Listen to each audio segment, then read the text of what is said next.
Capítulo 1. Empezando el camino.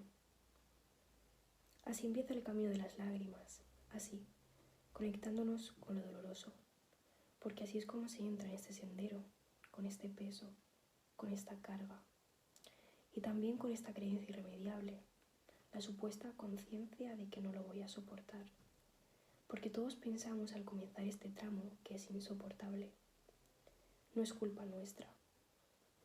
Hemos sido entrenados por los más influyentes de nuestros educadores para creer que no soportaremos el dolor, que nadie puede superar la muerte de un ser querido, que podríamos morir si la persona amada nos deja, que la tristeza es nefasta y destructiva, que no somos capaces de aguantar ni siquiera un momento de sufrimiento extremo de una pérdida importante. Y nosotros vivimos así, condicionando nuestra vida con estos pensamientos, que como la mayoría de las creencias aprendidas, son una compañía peligrosa y actúan como grandes enemigos, que nos empujasen a veces a costo mayores que los que supuestamente evitan. En el caso de las pérdidas, por ejemplo, pueden extraviarnos de la ruta hacia nuestra liberación definitiva de lo que ya no está. Hay una historia verídica que sucedió en África. 6 mineros trabajaban en un túnel muy profundo. De repente, un derrumbe los dejó aislados de la fuera, sellando la salida. En silencio cada uno miró a los demás. Con su experiencia se dieron cuenta de que el problema sería el oxígeno. Si hacían todo bien, les quedaban unas 3 horas de aire. Cuanto mucho, 3 horas y media. Mucha gente de afuera sabían que estaban allí atrapados, pero un derrumbe como ese significaba horadar otra vez la mina. ¿Podrían hacerlo antes de que se terminara el aire? Los mineros decidieron que debían ahorrar todo el oxígeno que pudieran. Acordaron hacer el menor esfuerzo físico. Apagaron las lámparas que llevaban y se tendieron en silencio en el piso. Era difícil calcular el tiempo que pasaba. Incidentalmente, uno tenía reloj. Hacia él iban todas las preguntas. ¿Cuánto tiempo ha pasado? ¿Cuánto falta? Y ahora, el tiempo se estiraba, cada minuto parecía una hora, y la desesperación agravaba más la tensión. El jefe se dio cuenta de que si seguían así, la ansiedad los haría respirar más rápidamente, y esto los podía matar. Ordenó al que tenía el reloj que solo él controlara el paso del tiempo y avisara cada media hora. Cumpliendo la orden, a la primera media hora dijo: «Ha pasado media hora». Hubo un murmullo entre ellos y una angustia que se sentía en el aire. El hombre del reloj se dio cuenta de que a medida que pasaba el tiempo, iba a ser cada vez más terrible comunicarles que el minuto final se acercaba. Sin consultar a nadie, decidió que ellos no merecían morir sufriendo, así que la próxima vez que les informó la media hora, habían pasado 45 minutos. No había manera de notar la diferencia.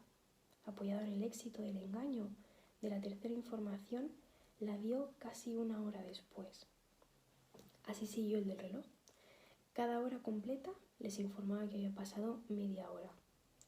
La cuadrilla apuraba la tarea de rescate. Sabían en qué cámara estaban atrapados y que sería difícil poder llegar antes de 4 horas. Llegaron a las 4 horas y media. Lo más probable era encontrar a los 6 mineros muertos. Encontraron vivos a 5 de ellos. Solamente uno había muerto de asfixia, el que tenía el reloj. Esta es la fuerza que tienen las creencias en nuestras vidas. Esto es lo que nuestros condicionamientos pueden llegar a hacer de nosotros. Cada vez que construyamos una certeza de que un hecho irremediablemente siniestro va a pasar, no sabiendo cómo o sabiéndolo, nos ocuparemos de producir, de buscar, de disparar o como mínimo de no impedir que algo de lo terrible y previsto nos pase realmente. De paso, y como en el cuento, el mecanismo funciona también al revés. Cuando creemos y confiamos en que se puede seguir adelante, nuestras posibilidades de avanzar se multiplican. Claro que si la cuadrilla hubiera tardado 12 horas, no habría habido pensamiento que salvara a los mineros. No digo que la actitud positiva por sí misma sea capaz de conjurar la fatalidad o de evitar tragedias. Digo que las creencias autodestructivas indudablemente condicionan la manera en la cual enfrento las dificultades. El cuento de los mineros debería obligarnos a pensar en estos condicionamientos. Y empiezo desde aquí porque uno de los falsos mitos culturales que aprendimos con nuestra educación es que no estamos preparados para el dolor ni para la pérdida.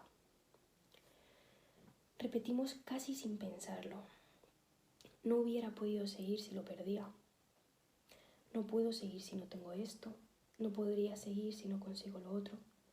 Cuando hablo de dependencias, digo siempre que cuando tenía algunas horas o días de vida, era claro, aunque yo no lo supiera todavía, que no podía sobrevivir sin mi mamá, o por lo menos sin alguien que me diera cuidados maternales. Mi mamá era entonces imprescindible para mí porque yo no podía vivir sin su existencia. Después de los 3 meses de vida seguramente me hice más consciente de esa necesidad, pero descubrí además a mi papá y empecé a darme cuenta de que verdaderamente no podía vivir sin ellos. Algún tiempo después ya no era mi papá y mi mamá, era mi familia, que incluía a mi hermano, algunos tíos y alguno de mis abuelos. Yo los amaba profundamente y sentía, me acuerdo de esto, que no podía vivir sin ellos.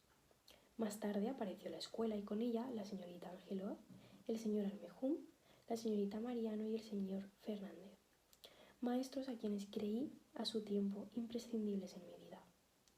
En la Escuela República de Perú conocí a mi primer amigo entrañable, Pocho, valiente de quien pensé en aquel momento que nunca podría separarme. Siguieron después mis amigos del colegio secundario y Rosita, mi primera novia, sin la cual, por supuesto, creía que no podía vivir. Y después de la universidad pensaba que no podía vivir sin mi carrera. Hasta que a los 21 años, después de algunas novias también imprescindibles, conocí a Perla y sentí inmediatamente que no podía vivir sin ella. Quizás por eso hicimos una familia sin la cual yo no sabría cómo vivir. Y así seguí sumando ideas, descubriendo más imprescindibles mi profesión, algunos amigos, el trabajo, la seguridad económica, el techo propio, y aún después más personas, situaciones y hechos sin los cuales no podía vivir. Hasta que un día, exactamente el 23 de noviembre de 1979, me di cuenta de que no podía vivir sin mí. Yo nunca me había dado cuenta de esto. Nunca noté que yo era imprescindible para mí mismo. Estúpido, ¿verdad? Todo el tiempo sabía yo sin quién no podía vivir y nunca me había dado cuenta hasta los 30 años de que sobre todo no podía vivir sin mí. Entonces empecé a pensar que algunas de las cosas que había conseguido y algunas de las personas sin las cuales creía que no podía vivir, quizás algún día no estuvieran. Las personas podían decidir irse, no necesariamente morirse, simplemente no estar en mi vida. Las cosas podían cambiar y las situaciones podían volverse totalmente opuestas a como yo las había conocido. Y empecé a saber que debía aprender a prepararme para pasar por estas pérdidas. Por supuesto que no es igual que alguien se vaya a que alguien se muera. Seguramente no es lo mismo mudarse de una casa peor a una casa mejor que al revés. Claro que no es lo mismo cambiar un auto todo desvencijado por un auto nuevo que a la inversa. Es obvio que la vivencia de la pérdida no es la misma en ninguno de esos ejemplos, pero quiero decir, desde el comienzo, que siempre hay un dolor en una pérdida. Perder es dejar algo que era para entrar en otro lugar donde hay otra cosa que es. Y esto que es no es lo mismo que era. Y este cambio, sea interno o externo, conlleva un proceso de elaboración de lo diferente, una adaptación a lo nuevo, aunque sea para mejor.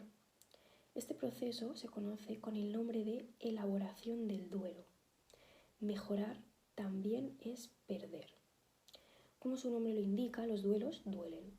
Y no se puede evitar que duelan. Quiero decir, el hecho concreto de pensar que voy hacia algo mejor que aquello que dejé es muchas veces un excelente premio consuelo, que de alguna manera compensa con la alegría de esto que vivo, el dolor que causa lo perdido.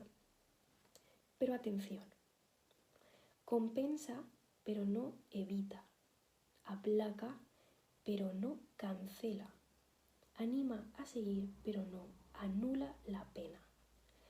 Siempre recuerdo el día que dejé mi primer consultorio, era un departamento alquilado, realmente rasposo, de un solo ambiente, chiquitito, oscuro, interno, bastante desagradable.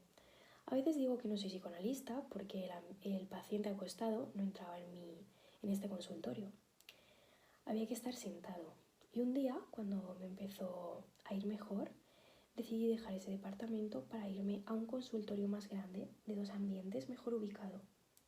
Para mí era un salto impresionante y sin embargo dejar ese consultorio donde yo había empezado me costó muchísimo. Si no hubiera sido por mi hermano, que vino a ayudarme a sacar las cosas, me habría quedado sentado como estaba cuando yo, mirando las paredes, el techo, las grietas del baño, mirando el calefón eléctrico, porque no hubiera podido ni empezar a poner las cosas en los canastos.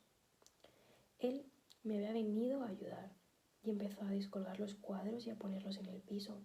Él sacaba y yo ponía, así durante horas, para poder dejar ese lugar y partir hacia algo mejor, hacia el lugar que había elegido para mi futuro y mi comodidad. Lo increíble es que yo lo sabía y lo tenía muy presente, pero esto no evitaba el dolor de pensar en aquello que dejaba. Las cosas que uno deja siempre tienen que elaborarse. Siempre tiene uno que dejar atrás las cosas que ya no están aquí, aun cuando de alguna forma sigan estando.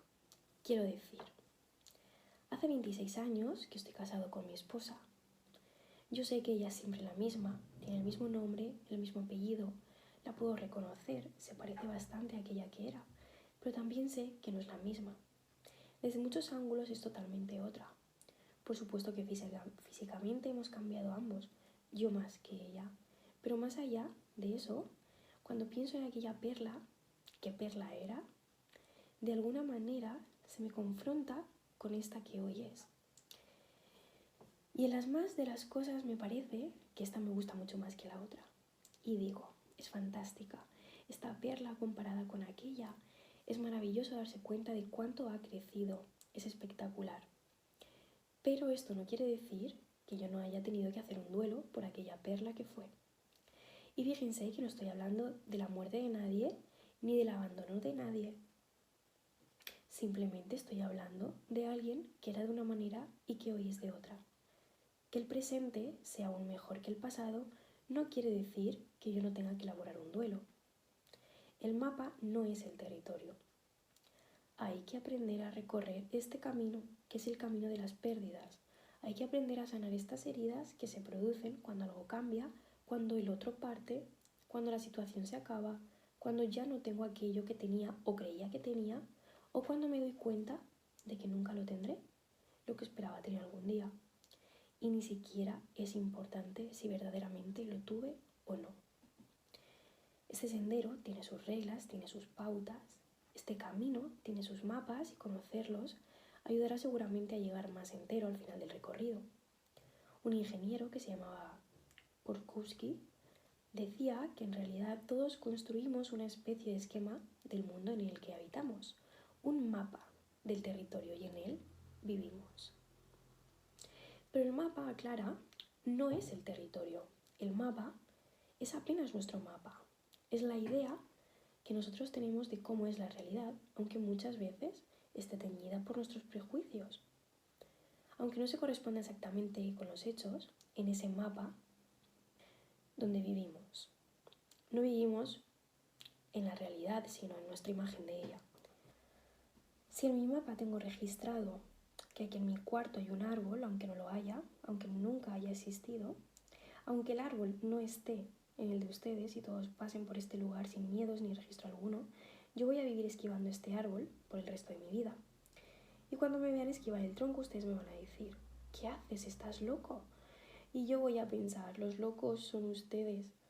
Desde afuera de mi mapa, esta conducta puede parecer estúpida y hasta graciosa. En los hechos puede resultar bastante peligrosa. Dicen que una vez un borracho caminaba distraído por un campo. De pronto vio que se le venían encima 2 toros. Uno era verdadero y el otro imaginario. El tipo salió corriendo para escapar de ambos hasta que consiguió llegar a un lugar donde vio 2 enormes árboles. Un árbol era también imaginario, pero el otro, por suerte, era verdadero. Borracho como estaba, el pobre desgraciado trató de subirse al árbol imaginario y lo agarró el toro real. Y por supuesto colorín colorado. Es decir, depende de cómo haya trazado este mapa de mi vida, depende del lugar que ocupa cada cosa en mi esquema, depende de las creencias que configuran mi ruta, así voy a transitar el proceso de la pérdida. Un camino que empieza cuando sucede o cuando me doy cuenta de una pérdida y termina cuando esa pérdida ha sido superada. No se puede hablar de duelos y de pérdidas desconociendo el pequeño malestar que nos producen estos temas. De alguna manera, un malestar que vale la pena en el sentido de aprender algunas cosas o revisar algunas otras, para sistematizar lo que todos sabemos. Nada de lo que escriba aquí será extraño o misterioso para los que lo lean. De una o de otra manera, todos hemos visto, hemos pasado, hemos sentido o hemos estado cerca de lo que otros sentían en relación a un dolor. La mala noticia para los que leen esto es a la vez una afortunada situación para mí, porque yo sé que pensar en la muerte de un ser querido es una cosa para quien lo ha vivido y otra para quien solamente habla de ello. Por mucho que yo haya leído sobre esto, por mucho que yo haya visto sufrir a otros, por mucho que yo haya acompañado a otros, siento que es casi insolente escribir del tema sin haber pasado por ese lugar, sin haberlo padecido personalmente. Yo sé que en este punto la experiencia de lo vivido y padecido enseña de verdad mucho más, muchísimo más, que todo lo que cualquiera pueda leer. Pérdidas inevitables. Este libro no habla solo de la muerte de los seres queridos. A lo largo de nuestras vidas, las pérdidas constituyen un fenómeno mucho más amplio y, para bien o para mal, universal. Perdemos no solo a través de la muerte, sino también siendo abandonados, cambiando, siguiendo adelante. Nuestras pérdidas incluyen también las renuncias conscientes e inconscientes de nuestros sueños románticos, la cancelación de nuestras esperanzas irrealizables, nuestras ilusiones de libertad, de poder y de seguridad, así como la pérdida de nuestra juventud, aquella irreverente individualidad que se creía para siempre ajena a las arrugas, invulnerable e inmortal.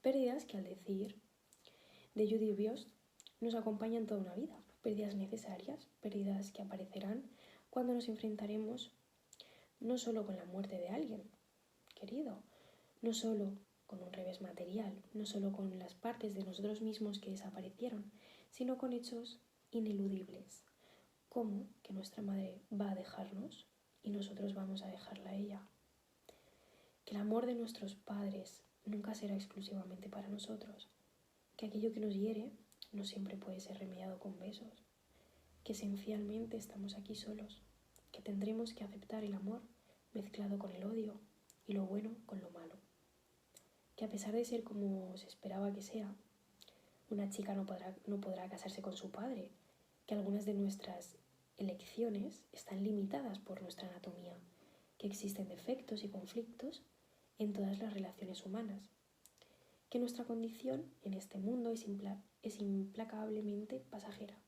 que no importa cuán listos seamos, a veces nos toca perder y que somos tremendamente incapaces de ofrecer a nuestros seres queridos o a nosotros mismos la protección necesaria contra el peligro, contra el dolor, contra el tiempo perdido, contra la vejez y contra la muerte. Estas pérdidas forman parte de nuestra vida, son constantes, universales e insoslayables. Y son pérdidas necesarias porque crecemos a través de ellas. De hecho, somos quienes somos gracias a todo lo perdido y a cómo nos hemos conducido frente a estas pérdidas. Por supuesto que trazar este mapa nos pone en un clima diferente del que algunos de ustedes se encontraron recorriendo, de la autodependencia o del encuentro. El clima de aquellos era el clima de descubrirse a uno mismo, de descubrir el disfrute, de ser lo que uno es junto a otros, pero hablar de la elaboración del duelo no parece un tema que nos remonte al disfrute, que nos remonte a la alegría. Es un tema que tiene una arista que conecta, por supuesto, con el dolor. Este camino, el de las lágrimas, enseña a aceptar el vínculo vital que existe entre las pérdidas y las adquisiciones. Este camino señala que debemos renunciar a lo que ya no está y que eso es madurar. Asumiremos al recorrerlo que las pérdidas tienden a ser problemáticas y dolorosas, pero solo a través de ellas nos convertiremos en seres humanos plenamente desarrollados. Para empezar por algún lado, el tema de las pérdidas es el de la elaboración del duelo, y esto nos abre a dos conceptos: elaboración y duelo-elaboración, que deriva duelo, que deriva de labor, de tarea, dolor. Como dice Sigmund Freud en Melancolía y Duelo, la elaboración del duelo es un trabajo, el trabajo de aceptar la nueva realidad, proceso de aceptación, que quiere decir dejar tiempo y cambio de pelearme con la realidad que no es como yo quisiera. El ciclo de la experiencia. Todas las pérdidas son diferentes, no se puede poner en la misma bolsa y analizarlas desde el mismo lugar. Y sin embargo, desde el punto psicológico, la diferencia tendrá que ver con la dificultad para hacer ese trabajo, pero el proceso del duelo es más o menos equivalente en una separación, en una pérdida material o en una muerte. El proceso de aceptación empieza, como todos, en la retirada. Retirada es el lugar donde yo estoy aislado de lo que todavía no pasó o de algo que está pasando y de lo que todavía no me enteré. Un estímulo que está fuera, sin ninguna relación conmigo por el momento. Si estoy por entrar en una reunión donde hay gente que conozco, la situación de retirada se establece antes de entrar, quizás todavía antes de viajar hacia la reunión. Cuando llego me enfrento con la situación de la gente reunida, agradable o desagradable. Tengo una sensación, esto es, siento algo. Mis sentidos me informan cosas, veo a la gente, siento ruidos, alguien se acerca, tengo sensaciones olfativas, auditivas, visuales, corporales, quizá me tiembla un poco el cuerpo y estoy transpirando. Después de las sensaciones me doy cuenta, tomo conciencia de lo que pasa. Esto es, analizando las sensaciones, deduzco que la reunión es de etiqueta, que hay muchísima gente y me digo, uy, algunos me miran. Me doy cuenta de lo que está pasando, de que esto que me está estimulando mis sentidos. Después de que me doy cuenta o tomo conciencia de lo que pasa, se movilizan mis emociones. Siento un montón de cosas, pero no ya desde los sentidos, oídos, ojos, boca. No, empiezo a sentir que me asusta, me gusta o me angustia. Siento placer, inquietud y excitación. Siento miedo, ganas, deseo, placer de verlos o temor por el resultado del encuentro. Emociones que bullen dentro mío. Emociones que se transforman en acción. La palabra emoción es una palabra interesante. Viene de emoción, que significa movimiento, a pesar de que la asociamos solamente con algo vivencial o interno. Porque la emoción es lo que precede al movimiento. La emoción prepara el cuerpo para la acción, pero la emoción solo es la mitad del proceso. La otra mitad es la acción. Así que lo que hago enseguida es cargarme de energía, de potencia, de ganas. Me asusto y me voy. Me quedo y empiezo a hablar. Hablo por aquí, por allí. Decido contar mis emociones o no contarlas y esconderlas. O disimularlas o cualquier otra acción. Entonces es el momento del contacto, el punto clave. Contacto es la posibilidad de establecer una relación concreta con el estímulo de fuera. No solo tengo sensaciones, me doy cuenta, movilizo y actúo, sino que además vivo. Me comprometo con la situación en la cual estoy inmerso. Eso es establecer el contacto. Y después de estar en contacto un tiempo, por preservación, por salud, por agotamiento del ciclo, hago una despedida e inicio una nueva retirada.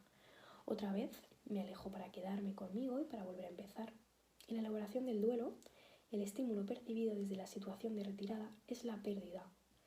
A veces de inmediato y otras no tanto me doy cuenta de lo que está pasando. He perdido esto que tenía o creía que tenía y siento. Se articulan en mis sentidos un montón de cosas. No mis emociones todavía, sino mis sentidos. Y luego, frente a esta historia de impresiones negativas o desagradables, me doy cuenta cabal de lo que pasó. aparecen y me invaden, ahora sí, un montón de emociones diferentes y a la vez contradictorias. Transformar en acciones estas emociones me permitirá la conciencia verdadera de la ausencia de lo que ya no está. Y es la toma de conciencia de lo ausente, el contacto con la temida ausencia, lo que me permitirá luego la aceptación de la nueva realidad. Un definitivo darme cuenta antes de la vuelta a mí mismo.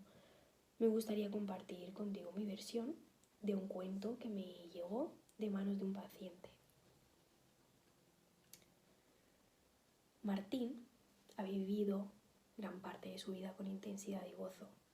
De alguna manera, su intuición lo había guiado cuando su inteligencia fallaba en mostrarle el mejor camino. Casi todo el tiempo se sentía en paz y feliz. Ensombrecía su ánimo, algunas veces, esa sensación de estar demasiado en función de sí mismo. Él había aprendido a hacerse cargo de sí y se amaba suficientemente como para intentar procurarse las mejores cosas. Sabía que hacía todo lo posible para cuidarse de no dañar a los demás, especialmente a aquellos de sus afectos. Quizá por eso le dolían tanto los señalamientos injustos, la envidia de los otros o las acusaciones de egoísta que recogía demasiado frecuentemente de boca de extraños y desconocidos. Alcanzaba, para darle significado a su vida, la búsqueda de su propio placer.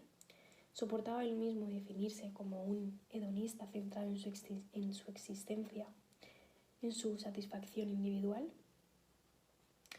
¿Cómo armonizar estos sentimientos de goce personal con sus concepciones éticas, con sus creencias religiosas, con todo lo que había aprendido de sus mayores?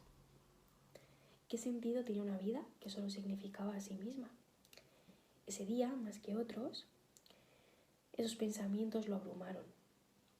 Quizá debía irse, partir, dejar lo que tenía en manos de los otros, repartir lo cosechado y dejarlo delegado para, aunque sea en su ausencia, ser en los demás un buen recuerdo. En otro país, en otro pueblo, en otro lugar, con otra gente, podría empezar de nuevo. Una vida diferente, una vida de servicio a los demás, una vida solitaria. Debía tomarse el tiempo de reflexionar sobre su presente y sobre su futuro. Martín puso muchas cosas en su mochila y partió en dirección al monte. Le habían contado del silencio de la cima y de cómo la vista del valle fértil ayudaba a poner en orden los pensamientos de quien hasta allí llegaba. En el punto más alto del monte giró para mirar su ciudad, quizás por última vez. Atardecía y el poblado se veía hermoso desde allí. Por un peso te alquilo el catalejo. Era la voz de un viejo que apareció desde la nada con un pequeño telescopio plegable entre sus manos y que ahora le ofrecía con una mano mientras con la otra tendida hacia arriba reclamaba su moneda.